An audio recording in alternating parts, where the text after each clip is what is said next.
9th standard தமிழுக்கான third midterm original question paper 3ஆம் இடைப்பருவத் தேர்வு இந்த வருஷம் புது சிலபஸில் இப்போ நடந்து முடிஞ்ச ஒரு கொஸ்டின் பேப்பர் தான். புரியுங்களா? ஏன்னா மற்ற டிஸ்ட்ரிக்டில் நாளையிலேருந்து ஒரு சில மாவட்டங்கள்லையும் அடுத்து 23ஆம் தேதியிலேருந்து ஆரம்பிக்க போகுது. அப்படிங்கிறனால கண்டிப்பாக உங்களுக்கு 100% ஹெல்ப்ஃபுல்லாக இருக்கக்கூடியது. ஃபஸ்ட்டு பார்த்தீங்கன்னா 1 வேர்டு சரியான விடை தேர்தல் தான். அதுக்கு கீழே பார்த்தீங்கன்னா 5 2 மார்க் கொஸ்டின். ஏன்னா இது கம்மியான போர்ஷன் அப்படிங்கிறனால உங்களுக்கு தனியாக செயல் தனியாக உரைநடை தனியாக இந்த மனப்பாட பாடல் கம்பல்சரி அந்த மாதிரிலாம் கேட்க முடியாது. அப்படிங்கிறனால மொத்தமாகவே கேட்டிருக்காங்க. அதனால தான் ஒரு செலக்டட் கொஸ்டின் கண்டிப்பாக மற்ற டிஸ்ட்ரிக்டில் யூஸ்ஃபுல்லாக இருக்கும்னு.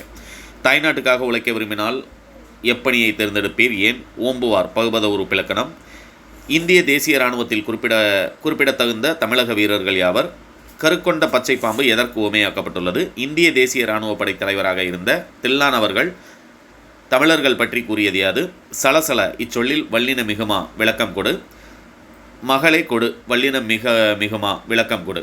அடுத்து கீழே பார்த்தீங்கன்னா 3 மார்க்கில் அதுமாரி டோக்கியோ கேட்டஸ், அடுத்து ஏமாங்கத நாட்டில் எவையெல்லாம் ஆயிரக்கணக்கில் இருப்பதாக திருத்தக்கத்தைவர், செல்வம் அரும் சூழ் போசும் என தொடங்கும் சீவ சிந்தானி பாடல் கேட்டிருக்காங்க. அதுமாதிரி பணியிலும் மலையிலும் எல்லைகளை காக்கும் இந்திய வீரர்களின் பணியை பாராட்டி உங்கள் பள்ளி கையெழுத்து இதழுக்கு ஒரு துணுக்கு செய்தி எழுதுக.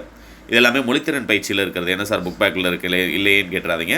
அடுத்து காட்சியை கண்டு கவிஞர் எழுதுக ஒரு 5 மார்க்கில் கேட்டிருக்காங்க. கலைச்சொல் கீழே மொழித்திறன் பயிற்சி குப்பை தொட்டியில் போடுவேன், கருக்கொண்ட பச்சை பாம்பு பிழையை நீக்கியும் சேர்த்தும் எழுதுக அப்படிங்கிறது கொடுத்துருக்காங்க.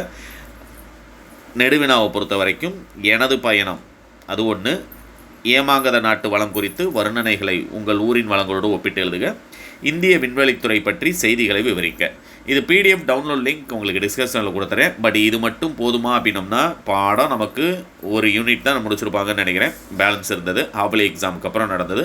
அதனால் 50 மார்க் இதுவே போதுமானதாக இருக்கும். இதை டவுன்லோட் லிங்க் டிஸ்கிரிப்ஷனில் இருக்குது, டவுன்லோட் பண்ணிக்கோங்க. உங்களுடைய ஃப்ரெண்ட்ஸ்க்கு மறக்காமல் ஷேர் பண்ணிடுங்க. All the best.